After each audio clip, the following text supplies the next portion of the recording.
Well, you have to be intense. I mean, what you do for a living is probably one of the craziest things a human being can do. Do you think so? It's up there for a job. How fast do you go? 200 Yeah, plus. that's- I mean, like, NASCAR's top speed is probably 215. Indy cars, maybe more like 240. Yeah, and I I'm mean- going to do the Daytona 500 next month and then the Indy 500 in May. So those are going to be my last 2 races. So, The last ones ever? yeah. Really? Yeah. This is my Danica double goodbye tour. Why are you doing that? How come you're doing a Danica double goodbye? Is it enough is enough? I'm ready. I mean, I love racing, but I love other things too. So, I'm okay with transitioning out. And there was a lot of things that were kind of just pointing me in this direction. Yeah. In 2017, stuff that has never happened to me before.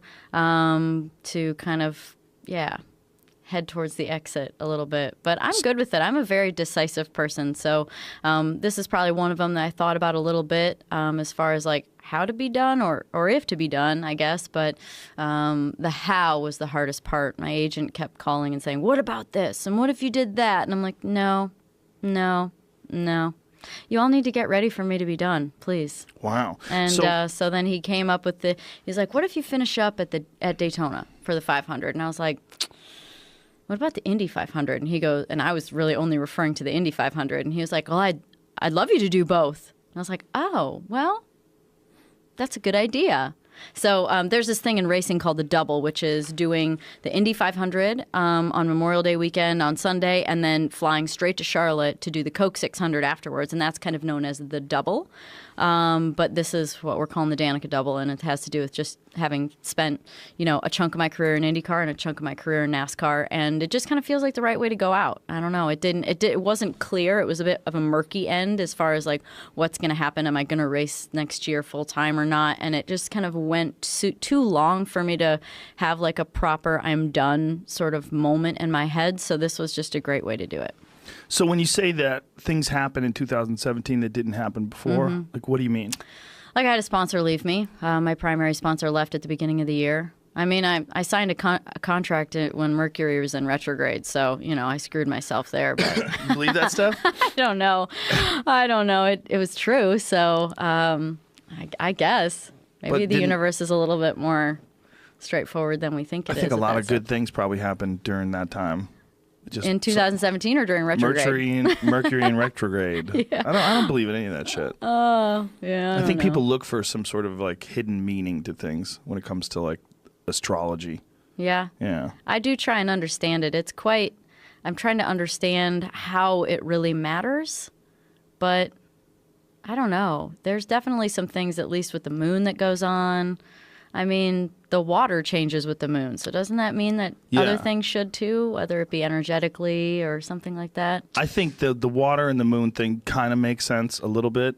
But I think it's probably just like barely one way or the other. Maybe it's a whisper on the wind kind of stuff. Yeah, I think it's more in your head. So stop putting my crystals outside to charge under the full moon. Maybe not so important. I would say it's not that important. There was something someone sent me about the Army using crystals, and I was like, this has got to be like an Onion article, that the Army was using crystals for like medics. See, think if you could find that.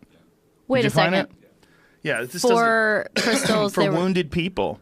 Yeah, look at this stupid shit. I'm not sure if it's real. U.S. Army's new holistic medics treating gunshot wounds with crystals and essential oils is satire. Thank you. Thank you. I knew it. Essential oils, don't you think there's a plant that cures everything out there?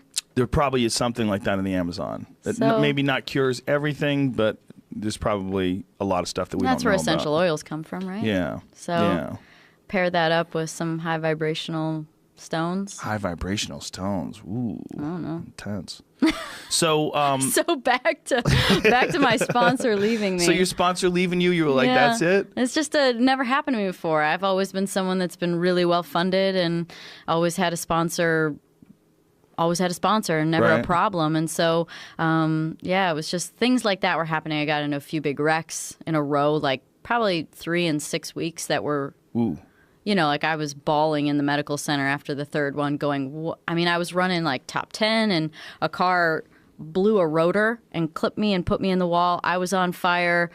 another driver broke his back. I mean, it was a huge accident. And I'm like, what is the message? What is someone trying to tell me right now? And so, after I collected my shit and got my face looking like halfway decent to go talk to the media out there, I finally got out. But yeah, just stuff like that was happening. And I was in a very go with the flow mood in 2017. I wasn't pushing for anything because I wasn't really sure what I wanted. So I just let the universe take care of it. You've got a very interesting way of looking at things. When things go wrong, you're like, what is the universe trying to tell me? You're not like, well, I drive really fucking fast for a living, and sometimes shit goes wrong. That happens too. I mean, it seems like car racing is just inherently crazy. I mean, that's what I was saying when I was saying you do one of the craziest things you can for a living. Going 240 miles an hour is no joke. Yeah. And metal and rubber and things just they have you tolerances. You gotta trust in something when you're out there because you're doing, like you said, 200 plus miles an hour with people that aren't your friends around you, with walls around you as well. So you kind of gotta put your trust in something else. Yeah, that's why I was getting at that, because I think the way you think is a lot. It's very similar to the way fighter pilots think. Fighter pilots have a lot of weird superstitions, and a lot of pilots do. A lot of people that are involved in intense things. It's almost like, in order to get through the task at hand, you almost have to delegate certain aspects of reality to fate or to chance or to Yeah, I believe that. Yeah, I mean I have a tattoo on my back. One of it's an American flag. I got that when I was 19. It's like an American flag that fades to a checkered flag, and then there's and then I got that when I was 19. Then when I was about 27, I went and got the rest, which was angel wings and some stars. And it's not the most beautiful piece of art, but it means something to me. It won't be really beautiful in 30 years, I'm sure, 40. But yeah, my point is that I would definitely pray that, I was taken care of, and you got to hand that off and just go do your damn job and not be afraid and just trust in the fate of everything. And yeah, so that's kind of where the angel wings come in. Well, I think that people that do inherently risky things oftentimes look for signs or look for some sort of some direction, some message from the universe, and that's why I was. Well, I mean, I feel like as a race car driver, I've thought about this a lot lately, and I wonder how much of our job is a little less even just feeling what's happening, and how much is actually maybe more intuitive. Like maybe we're having more intuitive understanding of what's going on and what's coming than we realize. We just are so everything's happening so fast, and that you just think, oh, I have a really good feel, I mean, I'm sure there's some of that too, but so I think that maybe athletes or people at an elite level are more in touch with that intuitive side, that finite, like, last thread of feel. Maybe it's beyond feel. Maybe it's a knowing. That makes sense. I mean, if you think about the amount of time that you've spent involved in that intense activity in this, they say that people get road rage. For one of the reasons why people get road rage is because when you're driving, you are reacting to things that could happen instantaneously, very quickly. So your body is at a very heightened state. And people, someone cuts you off, they start freaking out like instantly. They go from 1 to 10 right away. And the reason is because they're always at 7. And they don't even realize they're at 7 when you're in the car. Well, you're probably at like 13. This one goes to 11. Yeah. You're cranked up, right? Yeah. And so you're probably seeing things and feeling things that the average person, they don't experience in their life. 100%. Yeah. You're just working at that top level of feeling of focus. What is that? Addictive? Is that where you call like in the zone? Yeah. Where it kind of almost becomes slightly out of body. You don't even know how it's happening. It's just happening. Well, I would imagine like you kind of melt away and you're just completely involved in the task. When I think about what I have to do, like let's say as an example, coming in for a pit stop and you got your throttle, brake, clutch, gears, all the different things that you have to do. To think about it logically, what you have to do is so much more confusing than just going on instinct of like, just do it.